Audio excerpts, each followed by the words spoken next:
John chapter 2.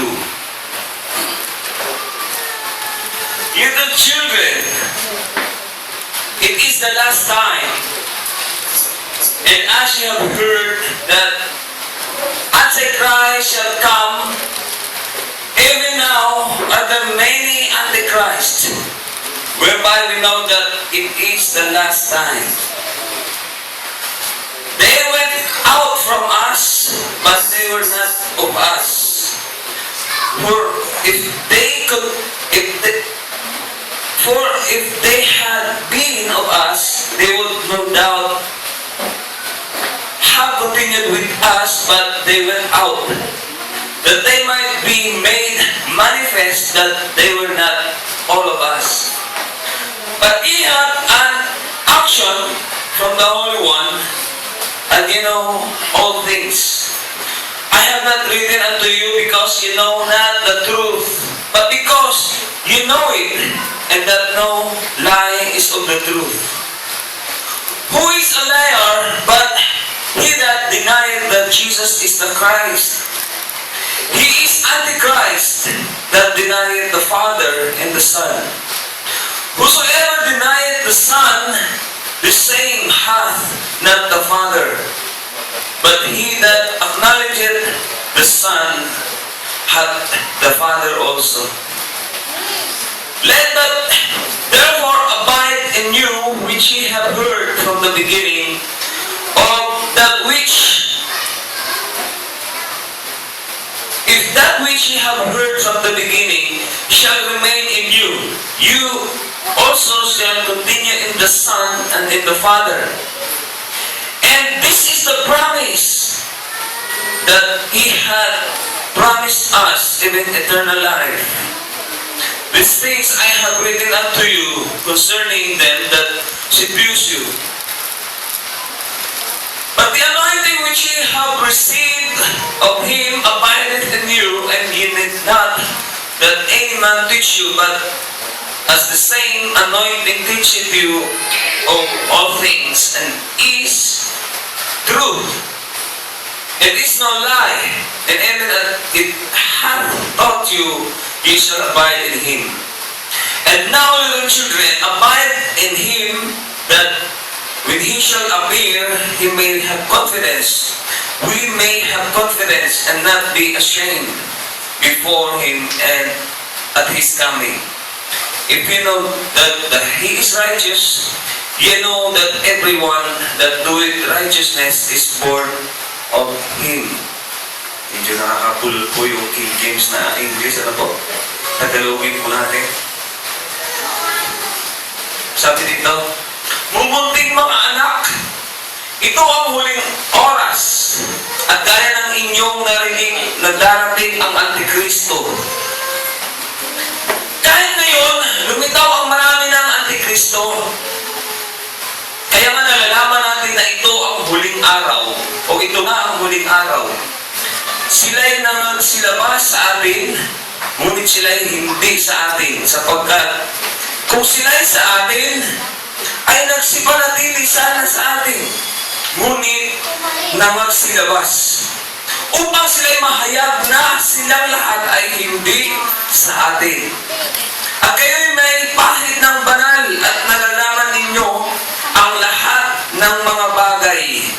Hindi ko kayo sinulatan ng dahil sa hindi ninyo nalalaman ang katotohanan, kundi dahil sa inyong nalalaman, at sapagkat anumang kasinungalingan ay hindi sa katotohanan. Sino ang sinungaling? Kundi ang tumatanggi na si Jesus ay siyang Kristo. Ito ang Antikristo, sa makatuwid, ay ang tumatanggi sa Ama at sa Anak. Ang sino ang tumatanggi sa Anak ay hindi sumasa kanya ang Ama. Ang nagpapahayag sa Anak ay sa kanya na rin, o sumasa kanya naman ang Ama. Tungkol sa inyo ay manahan sa inyo ang inyong narinig buhat ng pasimula. Kung manahan sa inyo yaong buhat ng pasimula ay inyong narinig, kayo naman ay mananahan sa Anak at sa Ama. At ito ang pangakong kanyang ipinangako sa atin, ang buhay na walang hanggan.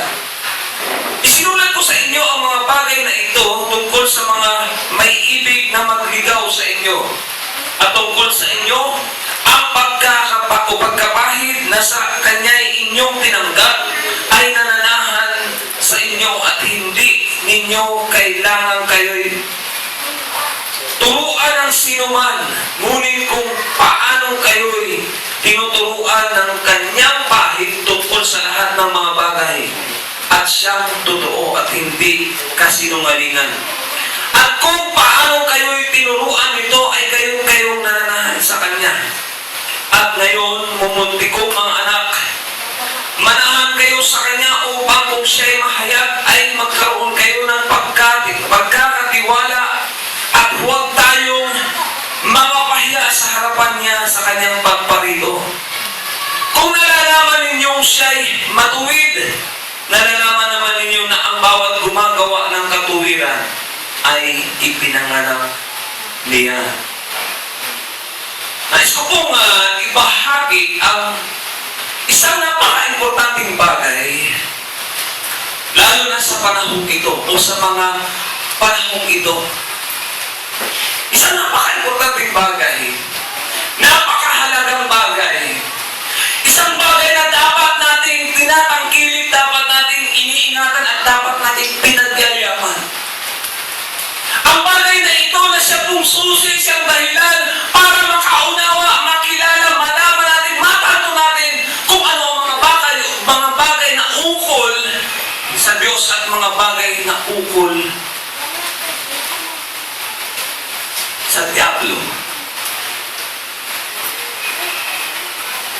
Ito ay ang pahid na ibinigay sa iyo. Yun po ang magiging pamagat natin. Ang pahid na ibinigay sa iyo. Ano yung pahid? Pahid! Ang lang natin sa pahid, di ba? Pahid, parang tinunas, punas. Ha? Pero ang pahid na binabanggit mo dito, ang sabi mo rito, ay isang bagay na magiging kasangkapan natin, sandata natin, dahilan para tayo po ay hindi maligaw.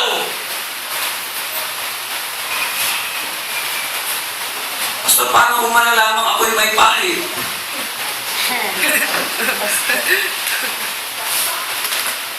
Ha?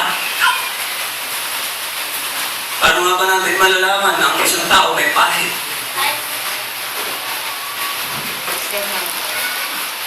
At paano tayo nakatitiyak na mayroon na tayong pahid? Ulitin ko po, ang sinasabi po dito sa binasa natin ay napaka-importante, napakahalaga. Because our life, ang buhay natin ay nakasalalay po dito. Maaari tayong mapahamak isang pagkakamali lang, isang mali lang, na hindi natin maunawaan at makilala at hindi natin malaman kung ano ang gawa ng Diablo, kung ano ang trabaho niya, paano siya kumikilos, paano siya tumitira. Ang gawa ng Diablo, unang-una, lason sa kaisipan ng marami. Lason. Nilalason niya ang mga pag-iisip ng bawat tao, lalo na ng mga taong tumatawag sa Panginoon. Mga taong tumatawag sa Diyos. Mga taong kumikilala sa Diyos. Lason. Ano ang lason? Kung alam natin sa lason, yung kinakain, patay kagad. Pero alam niyo po bang na number one ang lason? Number one lason, na lason ng pag-iisip. Yung mga bagay na kasinungalingan na pinaniniwalaan natin. At ito ang gagawin ng Diablo sa huling panahon.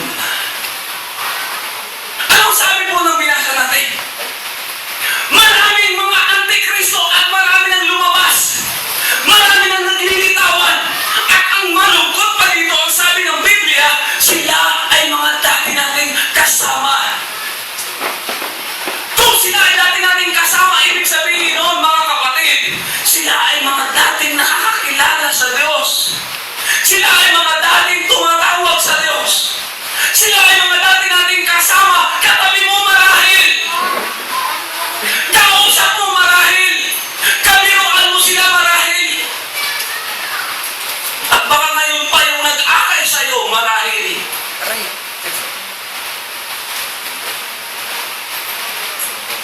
dati natin silang kasama. Pero anong nangyari? Bakit sila nawala? Bakit sila umalis? Again, nalason ang kanilang pag-iisip.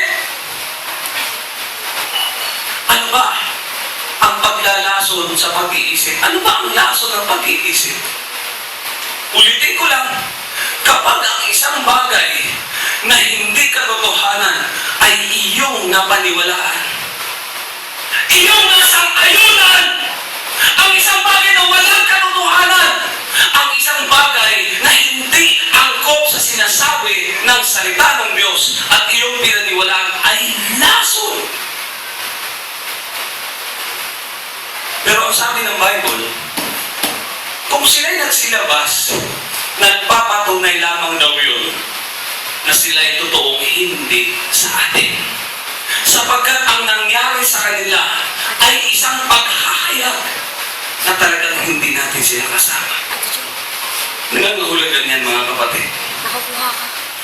Nangangahulugan ito, mga kapatid, na kapag may nangyaring hindi maganda dahil sa paniniwalang hindi katotohanan. Kapag isa sa atin ay nawala dahil sa paniniwalang hindi angkop sa katotohanan, ay isang paglilinaw na lalabas kang hindi ka talaga totoong naging kapanalig. Hindi ka totoong naging kasama. Maaaring dumating ka lang sa panahon sa pagkakataon na naging bahagi lang sa'yo. Ang pagparito, ang pagparoon, ang pagtitipon, ang pakikisalo mo. Pero kapag oras na ikaw ay nawala at naligaw at ikaw ay hindi na nakita dahil mayroon kang sariling paniniwala, dahil sa pag-aakala mo ang iyong nalalaman ay totoo, pero isa lamang palang kasinungalingan. At yung pinaniniwalaan mong iyon ang magdadala sa iyo sa katotohanan na hindi ka kabilang. At least may katotohanan, di ba? Anong katotohanan? Ang mahayag ka na hindi kabilang sa totoo. Mag-iingat po tayo. Isa sa napaka-importanting bagay ang bawat konsepto na ating pinaniniwalaan. Ito ba ay nagmumula sa salita ng Diyos? Ito ba yung toong ipinahayag sa atin ng Espiritu Santo?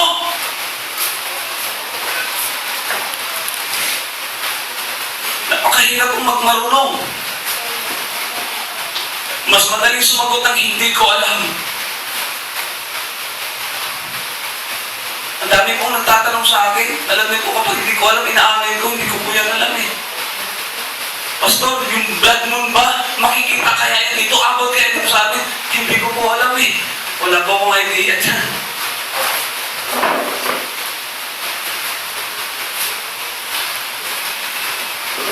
We must not conclude.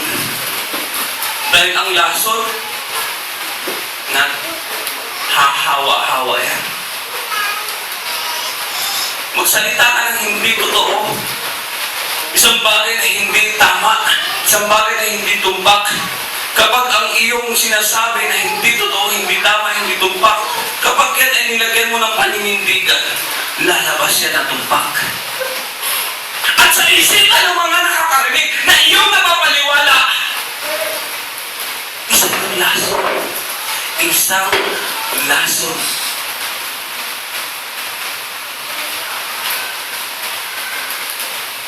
Isang bagay po ang gusto kong sabihin ngayong umaga. Alam ko marami sa atin, kung hindi pa tayo totoo talagang bumibitaw sa mga paniniwala natin nung mga naunang paniniwala.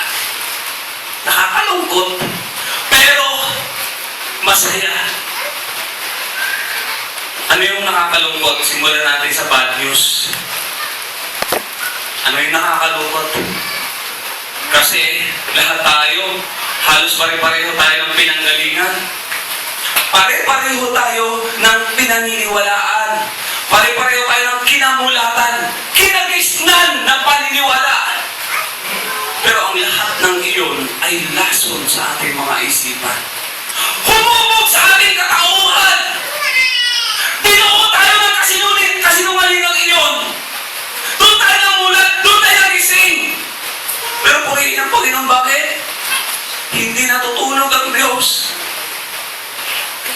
ang Diyos ay napakabuti. Sadyang ang Diyos ay mahal na mahal tayo. Kapatid, kung naiisip mo lang kung gaano ka kamahal ng Panginoon, na kahit sa kasulok-sulukan ng squatter na ito ay abutin ka pa niya. Sino ka ba? Kung hindi mo kayang timbangin ang kabutihan ng Diyos sa buhay mo, kapatid, hindi ka ba manghihinayang? Dahil nasa prinsipyo mo, ipinaglalaban mo ang prinsipyo mo na puro kasinungalingan. Ano yan? Kung alam mo may mali, bakit ka maninindigan? Kung alam mo may mali sa nararamdaman mo, bakit mo ipinaglalaban? Ano, walang ka na ng gana? Ayaw mo magbasa ng Bible? Ayaw mo mananalangin? Then what? We want salvation! Marami sa atin gusto ng kaligtasan. Bakit? Kasi takot tayo mapunta sa impyerno. Pero bakit tayo naninindigan sa mali? Kung gusto nating maligtas, bakit hindi tayo lumagay sa tama? Bakit hindi natin ilagay ang ating isip, ang ating puso doon sa katotohanan? Galit ka. Di ba alam natin mali yun? Yung galit mo, pinanatili mo sa puso mo, alam mong mali yun. May kagalit ka. Alam natin mali yun.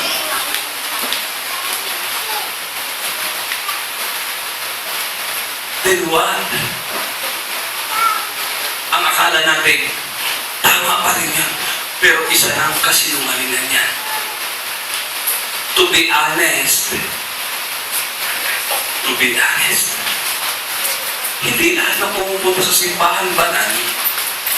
Hindi lahat na pumupunta sa simbahan matuwid. Naghahanap tayo ng katuwigan. Kaya tayo pumupunta sa simbahan. Hinahanap natin ang iisang banal lamang. Hindi kung sino-sino dito. Walang banal dito. Walang matuwid dito sa atin. Iisang kailangan natin.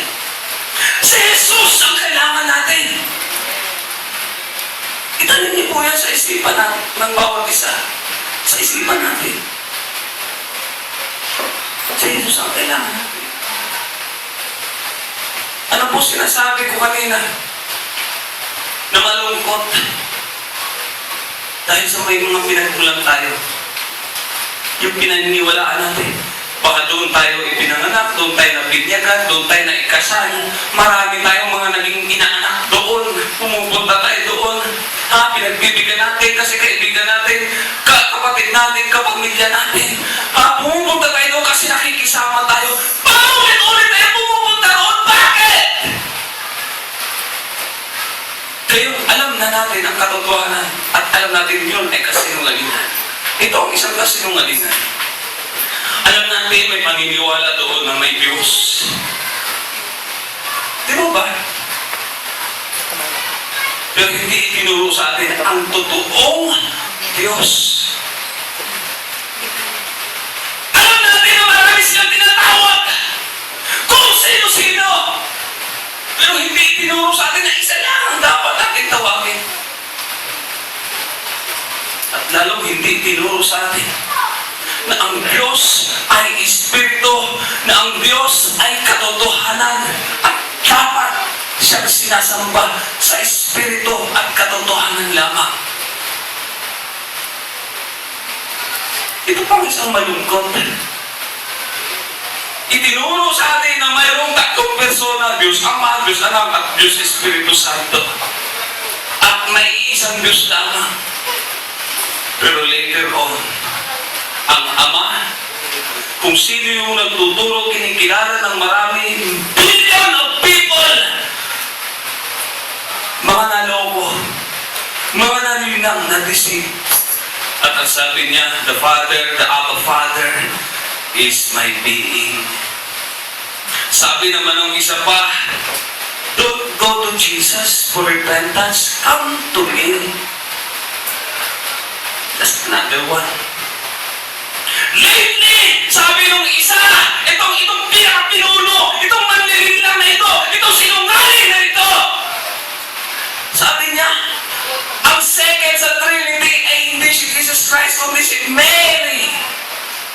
Later on, kanina lang, nagbukas ako, pagbukas ko, ang sabi naman, ang ikatlong persona is not the Holy Spirit, but the guardian angel. Kahapon ako binabasa ko, Lord, anong gagawin ko? Paano ko ito ibabahagi? Pagkatapos magbuklat ko, ayun na naman, lumabas na naman ang kasinungalingan. Kasinungalingan. There is only one God. Diba? Isang Diyos, tatlong persona, hindi tatlong Diyos. Lilinawin natin. Isang persona, isang Diyos, tatlong persona. Diyos Ama, Diyos Anak, at Diyos Espiritu Santo. Mahirap pag-intindihin yun. Ha? Kasi basta bakit may Diyos Ama, Diyos Anak, at Diyos Espiritu Santo? Sabi nga sabi nung isang nagagalit sa akin, sabi niya, nababaliw daw sino ba yung author? Si Alban Douglas ba yun? Ha? Sabi ni Alban Douglas kasi, yung author ng isang libro, hindi mo makikita, sabi niya, ang salitang tatlong persona sa Biblia, masisiraan ka ng bait tungkol doon.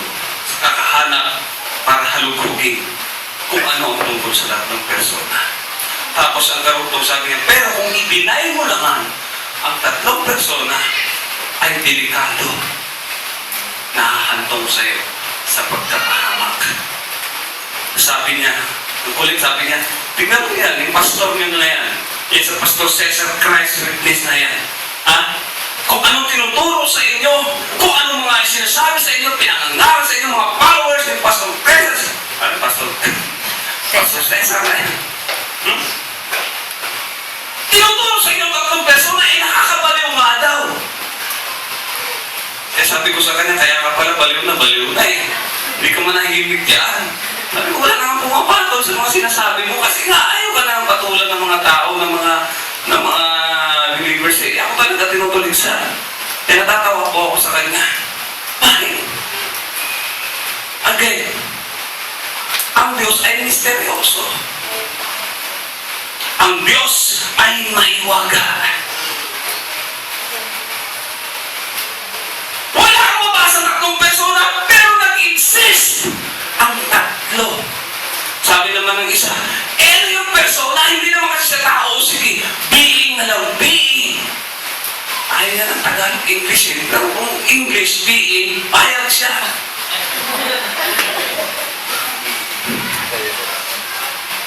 Being. The being of the Father, the being of the Son, and the being of the Holy Spirit. Ang nalungkot lang ako, kasi sa bansa natin, more or less 90% ay napaniwala ng kasinungalingan. Maliwanag po sa binasa natin ang sabi dito, sino ang sinungaling? Sabi po dito basahin ko po. Verse 22. Sino ang sinungaling kundi ang tumatanggi na si Jesus ay at ang araw na ito, siya ang nagkandak ng panalangin sa Islam. Paano nangyari yun? Ang Islam, pinapatay ng mga Christian Ang mga believers ni Jesus, mga followers ni Jesus, pinapatay ng mga Islam, di ba? Mga ISIS. Sa Iraq, sa Syria, sa Middle East, sa Nigeria, ang mga manapatay na manood natin dito kung paano pinapatay ng mga Islam. Pero bakit ngayon, ang Pope, itong Francis na ito, nag-conduct for the very first time, sabi daw, throughout the history, first time nag-conduct prayers, siya ang nag-gather. Si Ana, inatid ko sa Luneta kasi pantra nila. Sabi niya, ang daming Muslim doon nagkatipon madaling araw noong Sabado. More or less 50,000 Muslim. Madaling araw pa yun. Siyempre, habang umaga, baka nadagdagan pa. So, anong meron? Hindi natin alam. Pero ang totoo nun, sabi ng history, kahit ang Islam, likha ng Vatican. Ngayon may bago na namang nagre-react sa Facebook. Kasi may bagong issue. Ba't hindi naman talaga ito tayo bago? Luma ng issue. Kaya lang yung mga confirmation para masabing totoo ang nangyayari, eh hindi pa ganun ka pulido. Since na may nagtanong sa akin, sabi niya, Pastor, naniniwala ka ba sa alien? Nakaibang tanong to, ha? Sabi ko, ano ba, hinuhuli kaya ako nito kung anong alam ko? Alien? Sabi ko, yes, naniniwala ako sa alien, Nax. Bakit? Kasi naalala ko, mayroon nga palang word na alien sa Bible. Pero yung alien na yun, hindi taga ibang planeta. Alien kasi ang tawag sa mga dayuhan. Yung halimbawa, galing sa probinsya, napunta sa Maynila, walang matuluyan, alien ang tawag yan. Mga dayuhan. Kaya yung sinabi ko sa kanya, naniniwala ako sa Bible may alien, pero mga tao yun. Sabi niya, hindi Pastor, hindi yun ang tinutukoy ko. Ang tinutukoy ko po yung mga something na mga UFO. Sabi niya.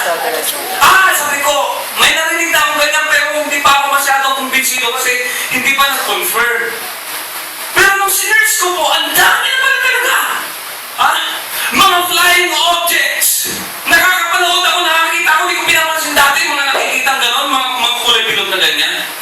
Pero nung pinag-aaralan ko siya, isa-isa, kahit sa mga larawan, mga statue, mga larawan nila, may mga something doon sa mga drawing na mga something na mga bilog, mga flying saucers na nandoon. Kahit yung statue nila sa ilalim na tinutungtungan, may mga something na mga bilog-bilog, at pag pinupukusan mo, sinusumot, tinititigan mo, makikita mo mga flying saucers. Then another thing, sabi doon, may mga tao na I think sila yung mga taong mahilig mag-search, something gano'n. May nakuhang skull na kakaibang skull na mahaba ang ganyang bungo at basta unusual, hindi siya masasabing humans. Okay? Pero hindi pa siya confirm. Ngayon nag-post ako, nilagay ko yung mga videos about aliens. Ang daming nagagalit. Most of them, Catholic. Sabi ko nga, basta galit na yung iba, mini-message na ako eh. Sinisikreto na ako ng message. Sabi niya, nasubahan ka na, naluloko ka na, pati alien. Take note. Mayroon tayong, hindi ko pa nga pala na ipakita sa inyo yung larawan sa Vatican. Diba, yung kakaibang art na mukha na yung ulo pa gano'n eh. Tapos maraming mga something na galamay na pahaba ng payat. Tapos, sa kalawakan, who among you believe na kahit sa kalawakan, may nakakita doon na mayroong pyramid. Hindi ko alam saan yun, sa planeta yun nakita yung pyramid. Pyramid. Saan galing yung pyramid? Sa Egypt. Sa Egypt. Anong meron? Anong connection? Okay, balik tayo sa history. Ang Vatican, malaki ang connection yan sa Egypt. Sapagkat yung kinikilala nila si Mary na ikalawang being na ipinalit nila kay Jesus ay hindi si Mary ng Bible. Siya ay si Cybele. Si Cybele na siya rin katawagan ngayon ng mga Diyos ng Islam na si Allah. Ano pinagsasabi ni Pastor? Yan po nagagawa ng parang nauhumaling na sa mga huling araw eh. Lord, ano na nangyari? Ayun, may mga blood moons pa. Yung sinasabi ng Biblia na palatandaan na darating na mangyayari sa huling araw na ang buwan ay magkukulay dugo. Nangyari yung unang blood moons, April. Ngayong itong nakaraang September. Tapos ngayong October 7 and 8, magkukulay dugo ang buwan. Until next year. Yan yung mga palatandaan. Pero anong kasunod doon? Kapag nakita na ninyo mga yan na nangyayari, malapit na ang pagliligtas na gagawin sa inyo. Kaya ang mananatiling matatag, mananatiling tapat hanggang wakas, yun ang magkakamit ng kaligtasan. Ang binasa natin ngayong umaga ay pagpapakita at pagpapamalas na dapat po tayong manahan. Pero sino ang makakapanahan? Yung may mga pahid. Yung may mga pahid. Pastor, paano ba ako makakatiyak na ako ay may pahid? Paano malaman na ako ay may pahid? Ano ba yung pahid na yan? Kanina pa nga ako pahid ng pahid dito, Pastor. Sabi niya, ang daming Muslim doon nagkatipon madaling araw noong Sabado. More or less 50,000 Muslim. Madaling araw pa yun. Siyempre, habang nag-uumaga, baka nadagdagan pa. Tsaka meron. Hindi natin alam. Pero totoo nun, sabi ng history, kahit ang Islam, likha ng Vatican. Ngayon may bago na namang nagre-react sa Facebook. Kasi may bagong issue. Hindi naman talaga totally bago, luma ng issue. Kaya lang yung mga confirmation para masabing totoo ang mga nangyayari ay hindi pa ganun ka pulido. Since may nagtanong sa akin, sabi niya, Pastor, naniniwala ka ba sa alien? Nakaibang tanong to, ha? Sabi ko, ano to, hinuhuli kaya ako nito kung anong alam ko. Alien? Sabi ko, yes, naniniwala ako sa alien na. Bakit? Kasi naalala ko, mayroon nga palang word na alien sa Bible. Pero yung alien na yun, hindi taga ibang planeta. Alien kasi ang tawag sa mga dayuhan. Yung halimbawa, galing sa probinsya, napunta sa Maynila, walang matuluyan, alien ang tawag yan. Mga dayuhan. Eh, ang sinabi ko sa kanya, naniniwala ako sa Bible ng alien, pero mga tao yun. Sabi niya, hindi Pastor, hindi yun ang tinutukoy ko. Ang tinutukoy ko po yung mga something na mga UFO. Sabi niya. Sabi ko, may narinig ako ganyan pero hindi pa ako masyadong kumbinsido kasi hindi pa na-confirm. Pero nung sinex ko po, ang dami na pala talaga. Mga flying objects. Nakakapanood ako, nakakita ako, hindi ko pinapansin dati mga nakikitang gano'n, mga kulay bilog na ganyan. Pero nung pinag-aaralan ko siya, isa-isa, kahit sa mga larawan, mga statue, mga larawan nila, may mga something doon sa mga drawing na mga something na mga bilog, mga flying saucers na nandoon. Kahit yung statue nila sa ilalim na tinutugtungan, may mga something na mga bilog-bilog, at pag pinupukusan mo, sinusumo, tinititigan mo, makikita mo mga flying saucers.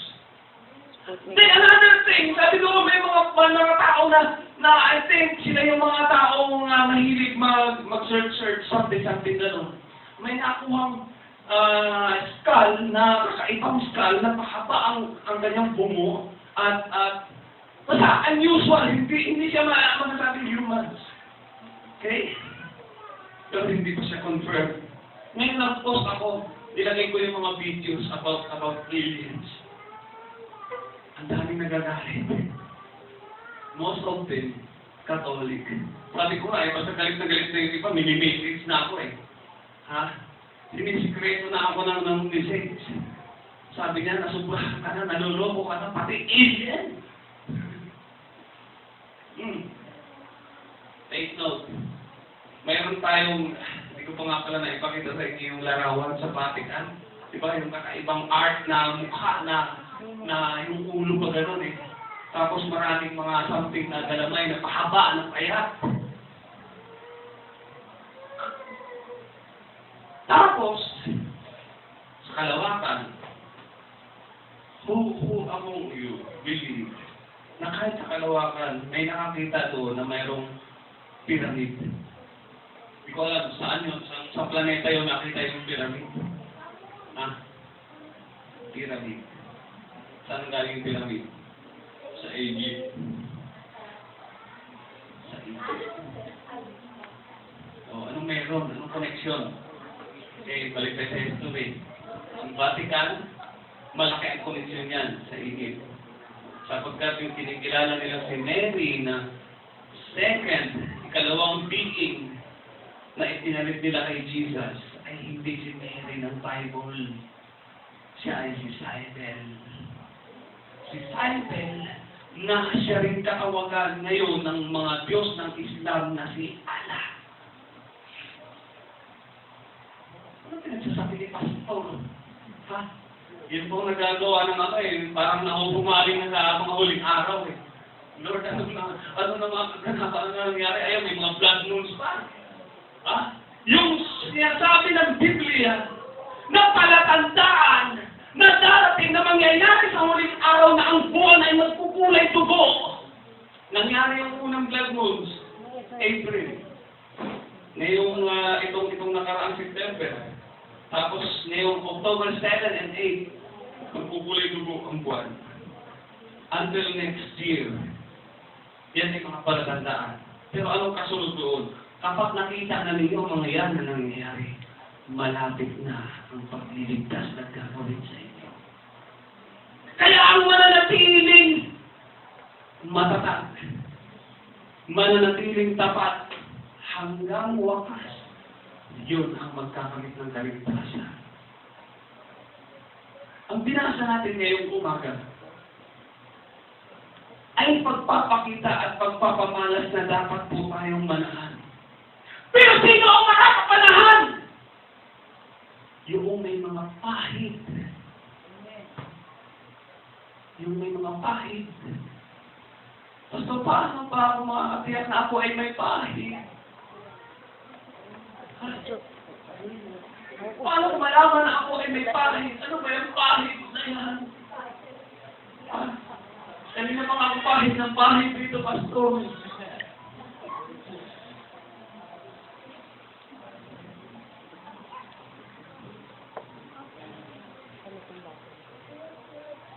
May pahid. Make sure. Make sure.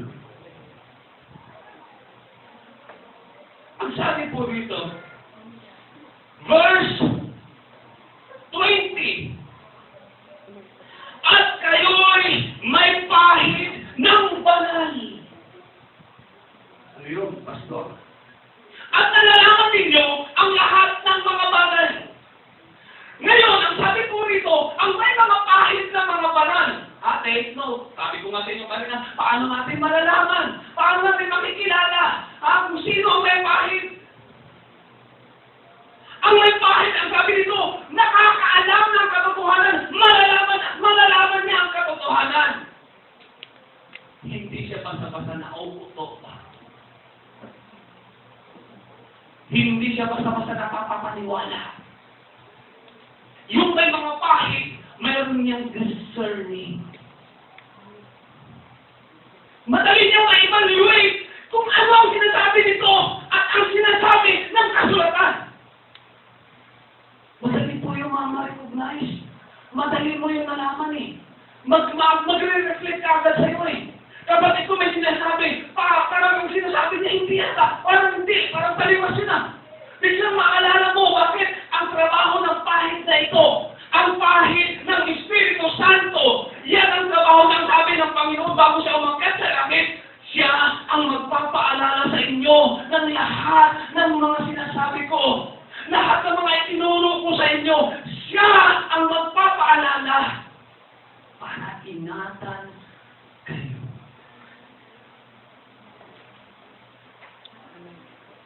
Ano ang kalaban natin? Ito po. Basahin po natin ito.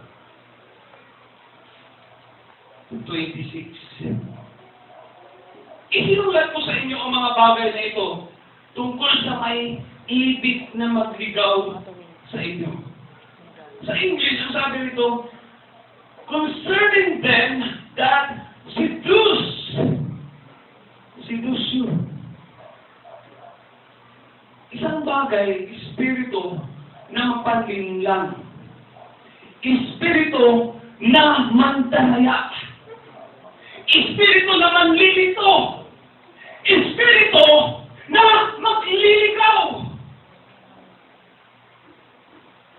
Ingat po tayo, mga kapatid. Mahirap pong mahaluan ang lason ng ating isip. Sa Islam, sabi ng isang katuruan sa Islam, sabi ng isang Muslim na nagpatotoo, number 1 daw na pinakamatindi at pinakamabigat na kasalanan sa kanila ay ang yung magduda ka sa iyong pananampalataya.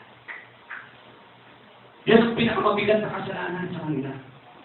Once you doubt, kapag nagduda ka, kapag nag-alinlangan ka sa paniniwala mo, pinapatay na yan nila. Ganun katindi. Opo. Diba? Parang there's no chance at all na magbago ka ng iyong paniniwala kasi kapag nagkaroon ng pagdududa, pag-aalinlangan sa pinaniniwalaan mo, papatay ka nila. Kaya hindi ka pwedeng mag-question. Halimbawa may question ka, na ikaklaro mo, magtatanong ka ngayon para iklaro mo, bakit mo itatanong? Ibigay mo doubt. So doon pa lang sa point na yun, kapag magtatanong ka na ikaw ay nagdudulat sa kaalinlangan doon sa paniniwala mo, pa! Ang sagot sa tanong mo, kamatayan. Kaya, para palitawin, wala kang pag-aalinlangan, hindi ka magtatanong.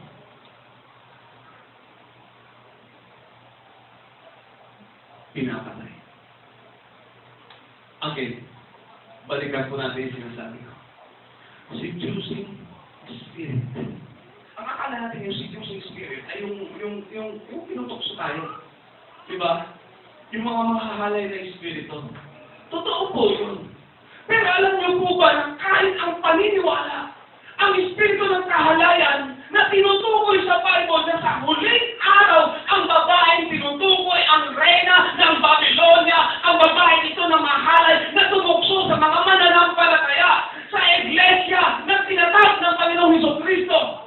Ang iglesia na katawan ni Kristo, ang sabi doon yung babaeng mahalay na ito, siya ang aakit. At ang babaeng mahalay, sabi sa Revelation chapter 17 verse 18, ang sabi doon, siya ang tigbak, ang sabi doon, lasing, lango, sa dugo ng mga mananampalataya. Sino yun? Yung mga nalinlaw. Yung mga nadaya. Lago. Lasing na lasing. Pero ang paalala po sa atin, huwag tayo palilig lang. Paano? In our own, we cannot! Hindi mo magagawa yun, hindi ka malililang sa ganang iyong sarili lang. Kaya ang sabi ng Bible, lean not on your own understanding. In all your ways, acknowledge Him. In all your ways. Before you think, before you decide, acknowledge Him, Lord, is this right? Panginoon, tama ba itong sasabihin ko? Panginoon, tama ba itong naiisip ko? Panginoon, tama ba itong gagawin ko? Acknowledge God first.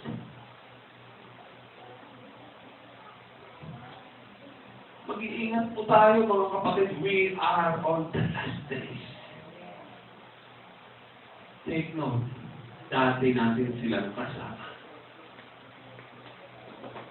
Pero yung dati natin kasama, pwede pa rin itong maging future. Na maybe today, kung masyado kayong kampante, kung masyado kayong tiwala sa inyong mga sarili, today will be tomorrow. Ano pong ibig kong sabihin doon? Baka isa sa atin, bukas, ay tumiwalag na rin. Bakit? Dahil sa paniniwala niya sa sarili niyang pagkaunawa. Kung bakit nagawa at nangyari yun, dahil hindi makita sa kanya ang pahit ng Diyos, ang pahit ng Espiritu Santo. Sino po ba may pahit? Sino ang may pahit? Yung nagkakayag na si Jesus ang ang tagapagligtas. Yung kumikilala kay Jesus bilang Diyos, hari na katawang tao, tagapagligtas. Yung tumanggap sa Kanya. Anong sabi ng Bible? Sabi ng binasa natin? Kapag ang Panginoon, ang Jesus na kinikilala natin ay itinanggi, automatic, pati ang Ama, tinatanggi mo na. Basahin ko po para maging malinaw. Verse 22, sino ang sinungaling, kundi ang tumatanggi na si Jesus ay siyang Kristo? Ha? Marami pong tumatanggi niyan. Ang sabi ng iba, hindi! Sumali kayo sa amin! Umalis kayo sa amin! Ligtas kayo! Ingatan yun po nagsasabi ng ganyan. Hayagan, tahasan ko sasabihin sa inyo, ang mga yan, Iglesia ni Cristo. Iglesia ni Manalo. Sa kanila ang kaligtasan, umanib ka. Pero ang Biblia, sinasabi, ang kaligtasan kay Jesus lang. Huwag kayo nagpapanood ng ng programa ng dating daan. Isa pa yan. Iglesia ng Diyos naman sila sa kanila. Iglesia ng Diyos. Baka nanonood kayo sa Channel 27. Baka nanonood kayo sa mga broadcasting. Wala kayong mapupulot dyan kundi lason! Espiritu na mahalay ang mapapala ninyo dyan. Seducing spirit. Sino ba? Ang sabi ng iba, kailangan mong mabautismuhan para maligtas ka. Wala sa bautismo ang kaligtasan. Ulitin ko lang, si Jesus ang kaligtasan. Manampalataya ka sa Kanya at ikaw ay maliligtas. Kalendar natin yan. Acts 16:31. Believe in the Lord Jesus Christ and you will be saved, you and your household! Amen! Palakpakan natin ang Panginoon. Yun ang susi. Wala sa bautismo. Kahit saan ka pumunta, hindi rin sa mabuting gawa. Ang kaligtasan na kinamit ninyo ay biyaya yan ng Diyos. Hindi ninyo yan gawa. Kaya kahit anong pagpapagaling nyo, kahit mag-fasting kayo na mag-fasting, dahil gusto nyo maligtas, hindi yan. Faith alone. Faith alone. Amen? Ganun lang po kasi. Tuloy ko lang, ha? Ano na ng oras? Sino ang sinungaling? Kundi ang tumatanggi na si Jesus ay siyang Kristo. Ito ang Antikristo. Ha? Once na ang isang itinuturo, tinatanggi na nila ang kaligtasan sa pamamagitan ni Jesus. Antichrist yan. Ulitin ko lang at lilinawin ko. Hindi lahat ng nagdadala ng Biblia ay sa Diyos. Hindi lahat ng nangangaral ng salita ng Diyos ay Kristiyano. At hindi lahat ng nagsasabing Kristiyano sila ay totoo! Ay hindi Kristiyano sila.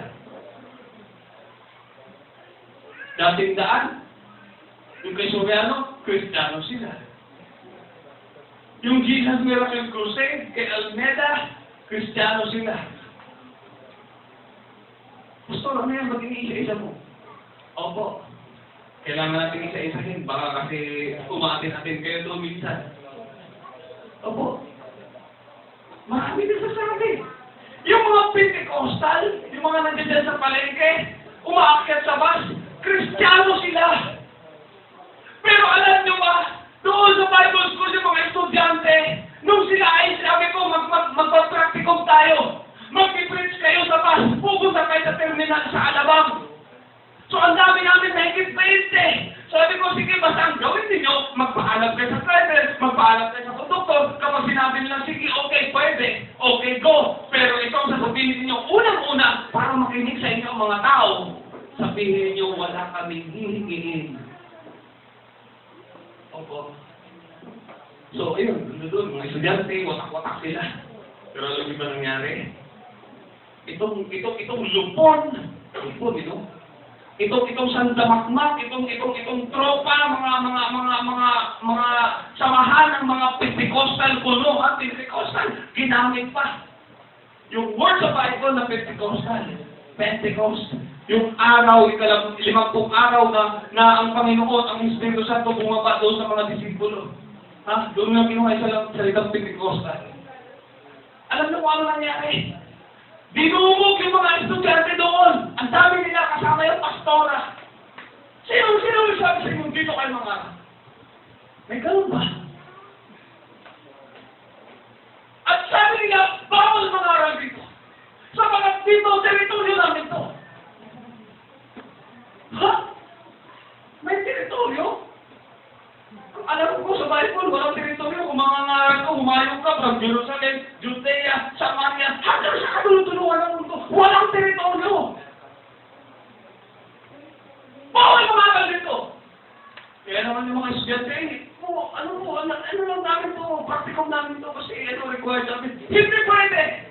Maghanap kayo doon! Lupet! Ano meron? Kung isa ang Diyos, isa ang Panginoon, na kinikilala natin, may bawal ba? Kung ang layunin nila ay makarinig ng salita ng Diyos ang mga tao para maligtas, may bawal ba? Wala, di ba?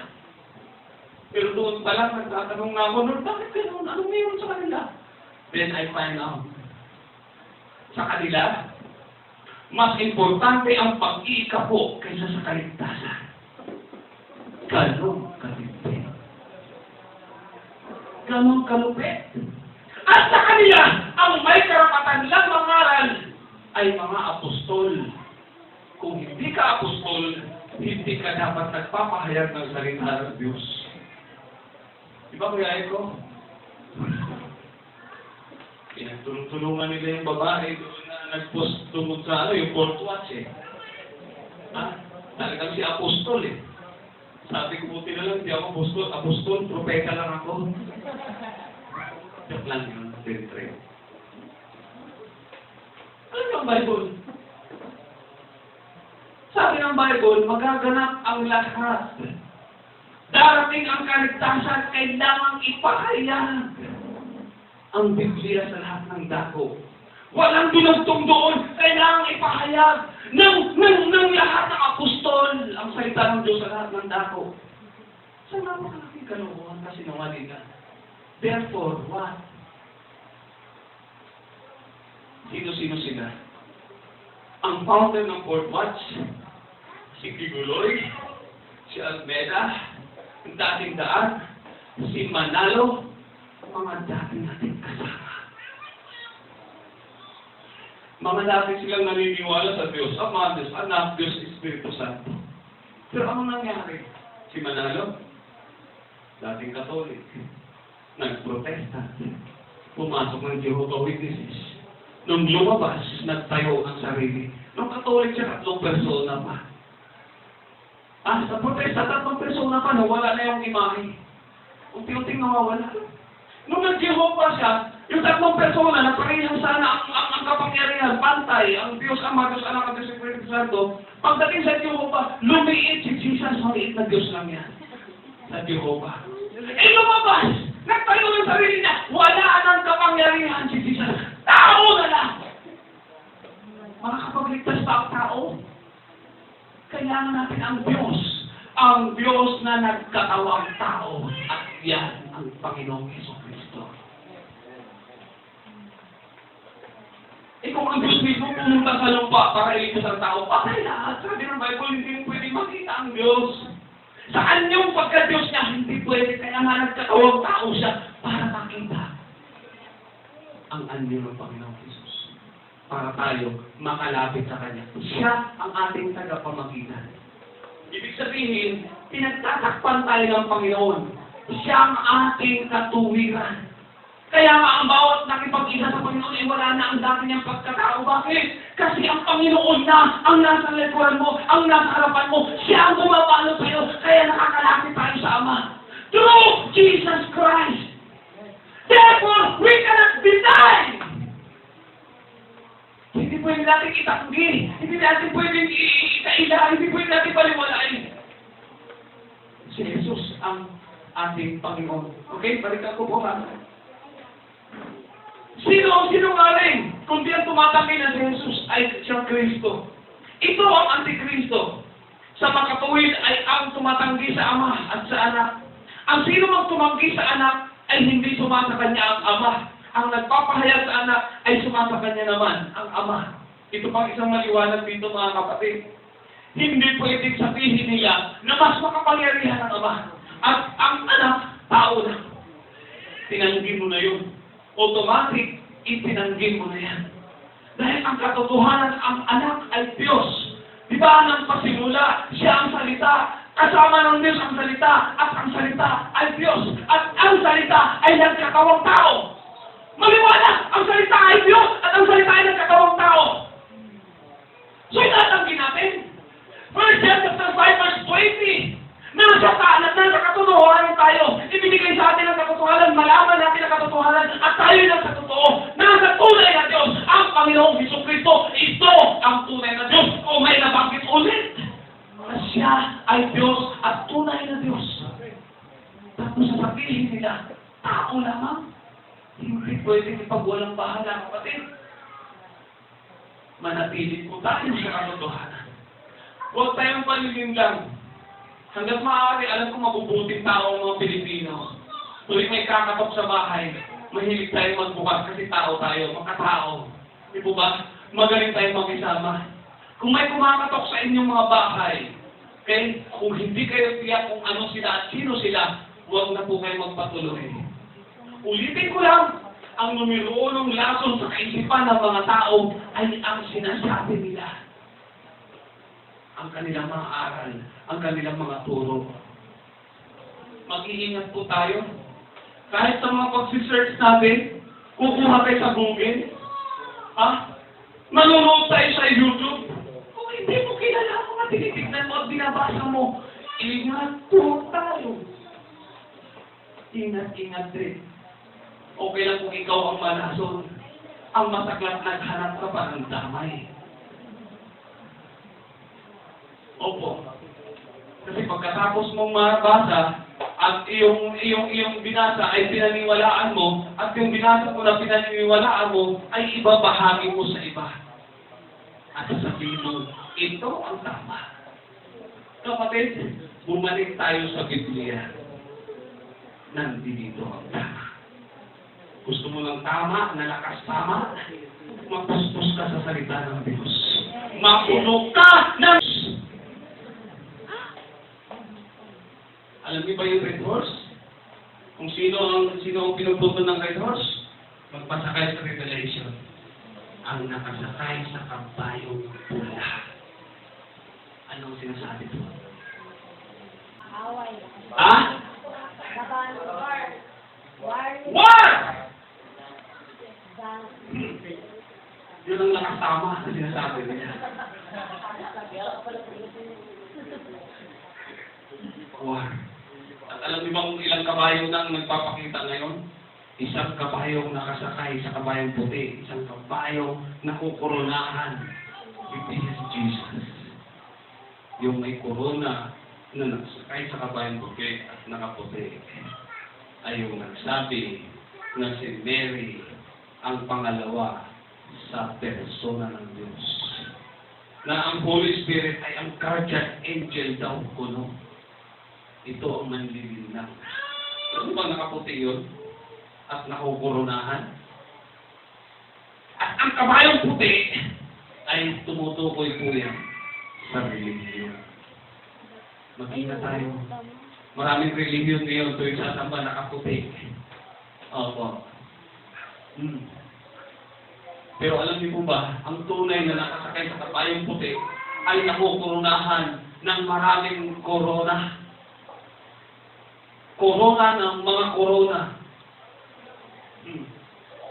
Yung nagkantang, You are crowns with many crowns. Ay, hindi mo alam yan. Of course, bago sa inyo yan, di ba? Kaya, umakawit ako palagi bago eh. Kaya dyan na kayo. Tuturo ko rin po sa inyo yan pagdating ng panahon.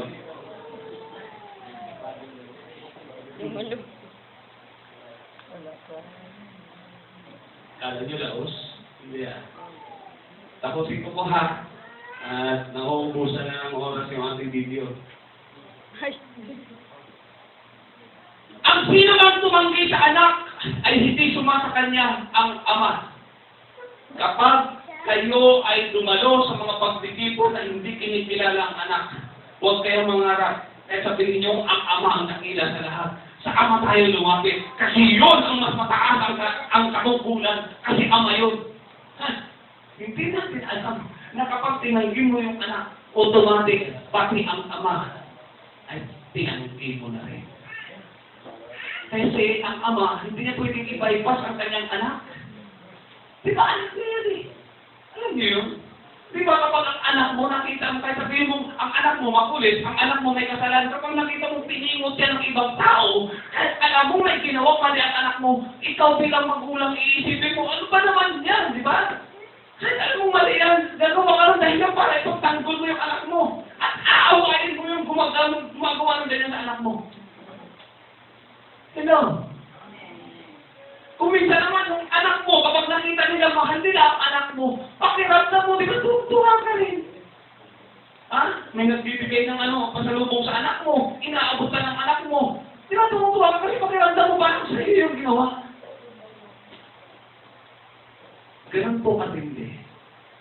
To recognize the Father, you have to recognize the Son. To reject the Son, ang sabi doon, you are also rejecting the Father. Kasi they are one. Kasi nga ang isip nila, yung tatlo magkakaiba. Hindi nga po eh.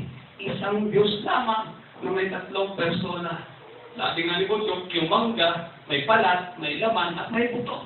Siyempre, ang kinakain hindi yung buto, yung laman. Diba? Ang pinatanim hindi yung balat, yung buto. Yung balat, hindi yung, alam ka naman, nagbabalat ka sa loob mo, babalatan, hindi, sa labas. Kasi palit protection din eh. Ha? Parang tayo, di ba? Ang kaluluwa ko, hindi ko pwede makita, kaya may katawan ako. Pero hindi lahat na nasa loob ko puro katawan, hindi lahat na nasa loob ko puro kaluluwa, hindi lahat na nasa loob ko puro espiritu. Tatlo rin ako. May katawan, may espiritu, at may kaluluwa. Ang kaluluwa, ito yung mga nagnanasa ng mga bagay-bagay ukol sa laman. Ang espiritu, ang nagnanasa kung bakit tayo lumalapit sa Diyos. Mahirap pang intindihin niyo. Bakit tayo nagsisimba? Dahil gusto ng laman mo? Mali. Ang laman mo, sabi kanina, huwag kang pumakon. Pagod ka, ang sarap matulog. Yan ang sinasabi ng laman mo. Pero sabi ng espiritu mo, hindi, pumakon ka. Lingko ngayon, sasamba tayo sa Diyos. Nakiti mo ba? Kaya dapat ang aking nananaig sa akin ang espiritu ng Diyos, hindi yung laman. Ha? Kapag binadala ka ng espiritu ng Panginoon para ikaw magpasa ng Bible, magpasa ka. Hindi, ang sabi ng laman, wag! Tulog ka sa tulog, di ba? Puyat ka kagabi, ba't ka magbabasa? Magpahinga ka ang katawan mo, tandaan mo ang katawan mo, templo ng Diyos yan. Wow. Sponsor. Mabalat. Eh, kung nagkasakit ka, paano na? Mga bana. Kasi, tatlo ang persona ng Diyos. Dahil sa Diyos siya! Ito ang kagandahan eh. Dito sila nalito eh. Dahil sa Diyos siya, ito po ang nangyari. Ha? Siyempre, sa umpisa, ang Ama nagpakilala. Sa bagong tipan, kasi inihula na darating ang Mesiyas, darating ang tagapagligtas, dumating sa bagong tipan ang anak. Yung part na yun, sa katangian ng Diyos, ang anak ang nag-perform. Pagkatapos ng anak, yung performance ng anak, umakyat na siya, bumalik na sa langit. Ang sabi ng Bible, hindi siya tao. Bakit? Sapagkat sinabi ni Jesus, kung sino yung bumaba, siya rin yung aakyat. Ibig sabihin, may pinanggalingan po ito.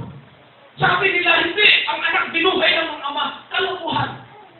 May pinanggalingan niya ang anak siya ngayong bumaba, ibig sabihin siya rin yung aakyat at siya rin yung babalik. Dalit po natin, sapagkat kayo ay may pahid ng Diyos. Kaya naiintindihan niyo po ito. At ang mga may pahid ng Diyos, siyempre magbibigay parangal sa Panginoon. Amen! Hallelujah! Tapusin ko na po, di matapos-tapos.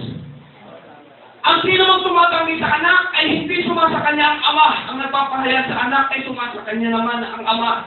Tungkol sa inyo ay manahan sa inyo. Sa inyo ang inyong narinig buhat ng pasimula. Kung manahan sa inyo, yung buhat ng pasimula ay inyong narinig, kayo naman ay mananahan sa anak at sa ama. Balikan ko ha. Tungkol sa inyo ay manahan sa inyo ang inyong narinig buhat ng pasimula. Kung manahan sa inyo yung buhat ng pasimula. Nakakalito ba ito? Ang inyong narinig buhat ng pasimula. The first time you heard these things about God. And the God whom you listen is the God who is the beginning. Ulitin ko po ha. Tungkol sa inyo ay manahan sa inyo ang inyong narinig buhat ng pasimula. Manahan ang mga narinig nyo, ang pinakinggan nyo, manatili. Manatilihin. At ang sabi po rito, manahan ang inyong narinig buhat ng pasimula. Kung manahan sa inyo yung buhat ng pasimula, ay inyong narinig, kayo naman ay mananahan sa anak at sa ama. Remain in Him who is the beginning. In the beginning, the first time you have heard from Him. At dahil doon, kayo ay mananahan, mananatili. Fear not, for God is with us. Fear not, for the one who is with us is great than Him that is in the world. Ang nasa atin ay mas dakila kaysa sa Kanya na nasa sanlibutan. Sino yun? Ang diablo. Huwag po tayong palataya, huwag tayong pangiling lang. 27. Anyway, daanan natin yung 25. Ito ang pangako Kanyang ipinangako sa atin. Buhay na walang hanggan. Ito po ang pinakamasarap dito. Nung pinag-aralan namin sa Bible School, yung after rapture ha, di ba tribulation? Kung sakaling nasa tribulation na tayo, isa na lang ang hintayin natin. Kasi naniniwala tayo, papasok talaga ang believer sa tribulation. Isa na lang hintayin natin, kapag lumitaw yung Suwael. Kapag lumitaw siya, nagpapakilala na siya ng kung ano-ano. Di ba? So far, marami na siyang sinasabi. Nagpapakilala na. Pero hindi pa natin confirm kung talagang siya ang Suwael.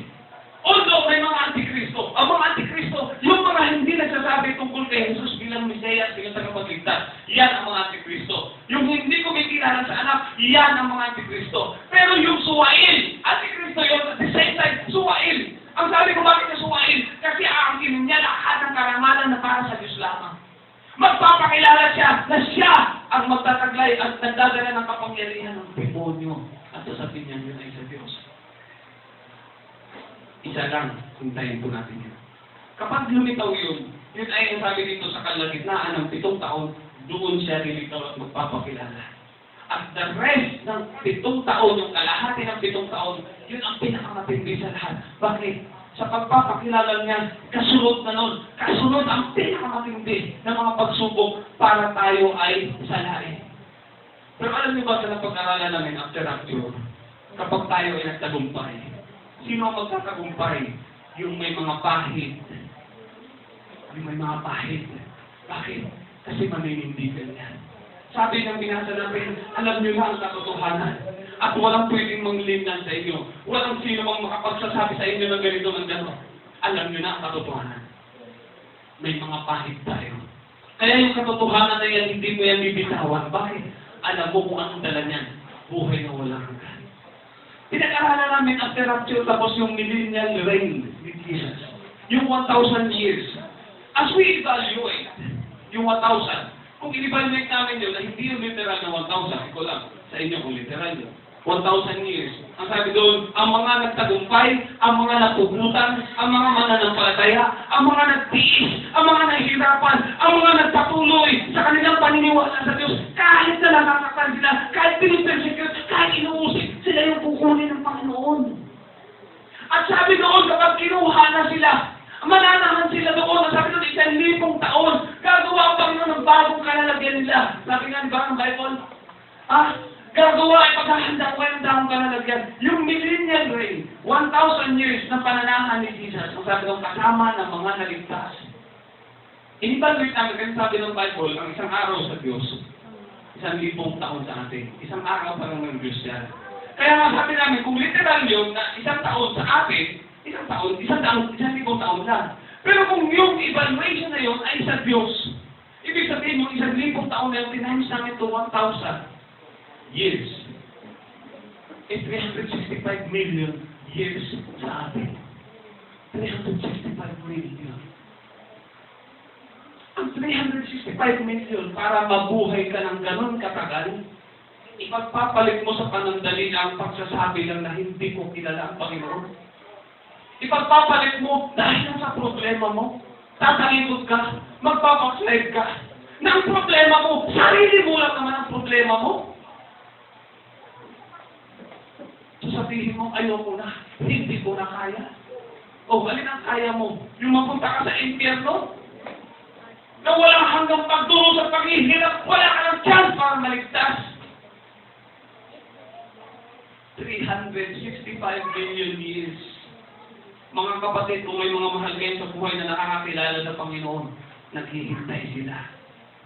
Sa ngayon, natutulog pa lang, sabi ng Bible. Pero sa rapture, bubuhayin sila. At tayo mga buhay pa, sabay-sabay. Sabay-sabay na sasalubong sa Panginoon. Sa rapture yan.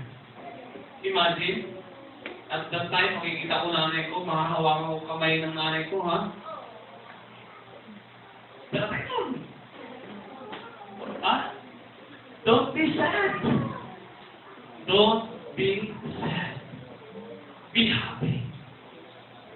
God is with us. Nabibis niyo ba nanay niyo, tatay niyo? Kung nasa Panginoon yan at tumanggap sa Panginoon niyo, okay lang na ma-miss niyo yan. Pero kung hindi na nakatanggap sa Panginoon, talagang miss na miss niyo yun. Pero kung nagbuhay na sila ngayon, bago nyo sila ma-miss ng gusto, ibahagi niyo na ang Panginoon. Ibahagi niyo si Jesus. Makipagbulong tayo sa demonyo. Makipagbulong tayo sa kaaway alang-alang sa kanilang kaligtasan. Huwag tayong pumayag. Huwag tayong pumayag na pumanaw sila sa mundo dahil hindi nila makilala ang Panginoon.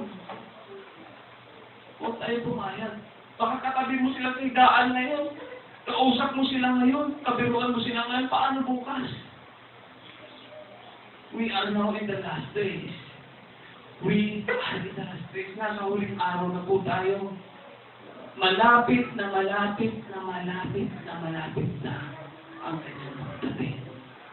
Matatapos na ang paghihirap natin.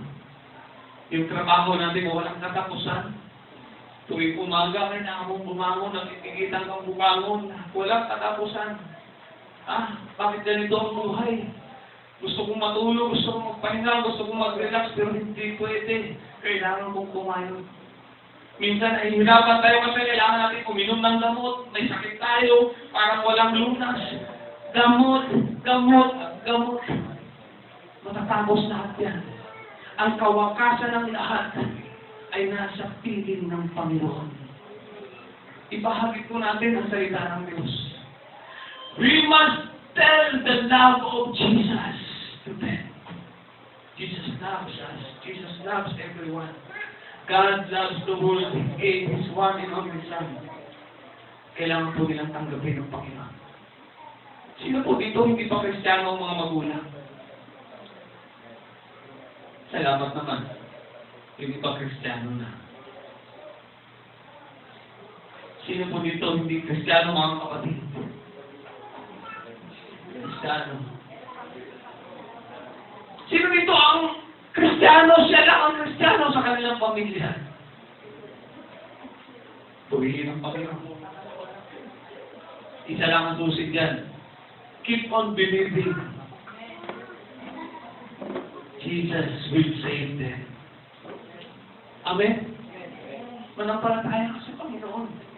Ang pananampalataya yan ang magtutulak sa iyo para ipanalangin sila ng ipanalangin at ang pananampalataya yan ang magtutulak sa iyo para sabihin mo sa kanila katotohanan. Ang pananampalataya yan ang magtutulak sa iyo para ipahagi mo sa kanila ang kaligtasan. Keep on believing. Don't stop. And pray while you believe. Amen? Magkakaroon po tayo ng panalangin for our loved ones.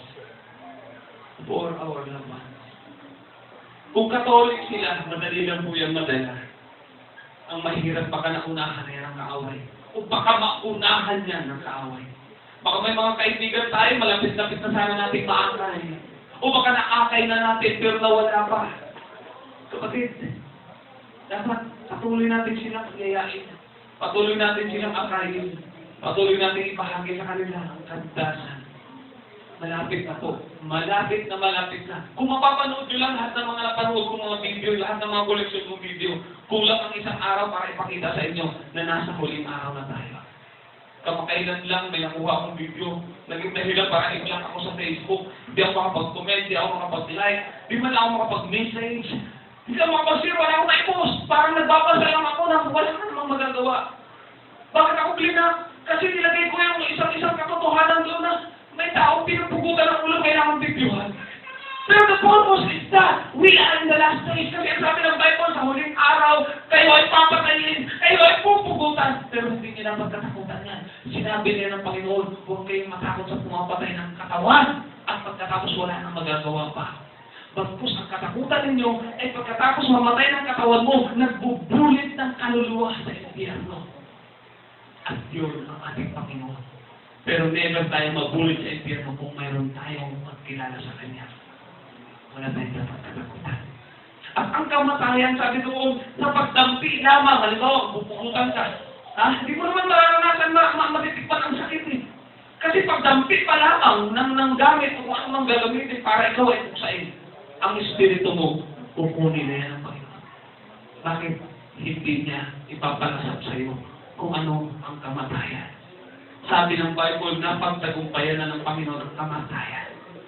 Take note, kahit si Jesus doon sa cross, hindi niya po ininda. Kahit nagutay-gutay yan ang kanyang katawan. Ginanap niya po lahat, alang-alang sa iyo, alang-alang sa atin. Have faith in God. Keep on believing God. Keep on believing Jesus. Sabi po tayo yung umuko. Let us have time to think for our loved ones. Kilala mo sila. Mga kaibigan mo, mga kapatid mo. How many times you have prayed for them? You pray for them. Ilang beses mo silang idulog sa Panginoon. Ilang beses mo silang idulog sa panalangin. Ilang beses mo silang ipinagbulong sa Panginoon. Magmakaawa sa Panginoon. Alang-alang sa kaligtasan.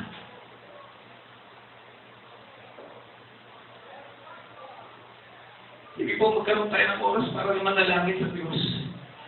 Sabi ng Bible, kung ipinapahayag natin ang Panginoong Hesus na ating tagapagligtas, kung ang pahid ng Espiritu Santo ay sumasa atin, nalalaman natin ang katotohanan. At siya ang dapat natin ibahagi.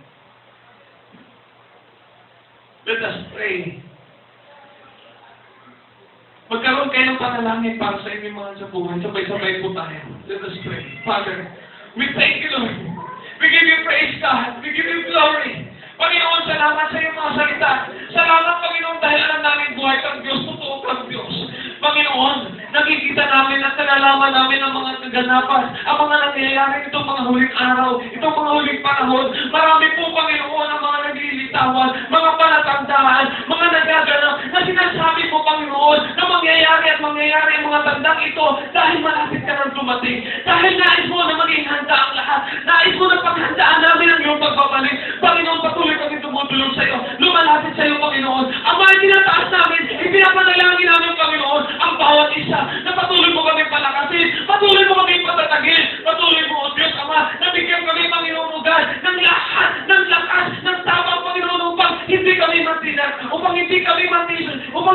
katukso, at hindi kami, Panginoon, kailanman malinlang o matali ng kaaway. Panginoon, dumudulog kami sa inyo. Idinadalangin namin sa inyo, O Diyos, ang mga aming mga mahal sa buhay, ang kanilang kaligtasan, ang aming mga magulang, ang aming mga kapatid, ang aming mga kaibigan, sa pulang aming mga kamag-anakan. Panginoon, lumalapit kami sa inyo. O Diyos, nagmamagkaawa, alang-alang sa kanilang kaligtasan, Panginoon. Lord, we pray for them, Father God. We pray for their salvation in the name of Jesus, O God, in the mighty name of Jesus. Lord, ikaw mo, Panginoon, ang umilos sa aming mga magulang, Panginoon. Nawa, Panginoon, wasakin mo ang mga gawa ng kaaway, ang mga espiritu ng panglilinlang, ang mga espiritu ng pandaraya, ang mga espiritu ng bumubulag sa kanilang kaisipan, ang espiritu, Panginoon, O Diyos, ng mundong ito, ang Diyos ng mundong ito, na dumaya sa kanila. Wasakin mo, Panginoon, at ihayag mo ang kaligtasan. Gamitin mo kami para sa kanila, O Diyos. Gamitin mo kami, Panginoon, ng maging bahagi, maging instrumento para magdala sa kanila, Panginoon, ng mabuting balita ng Ebanghelyo.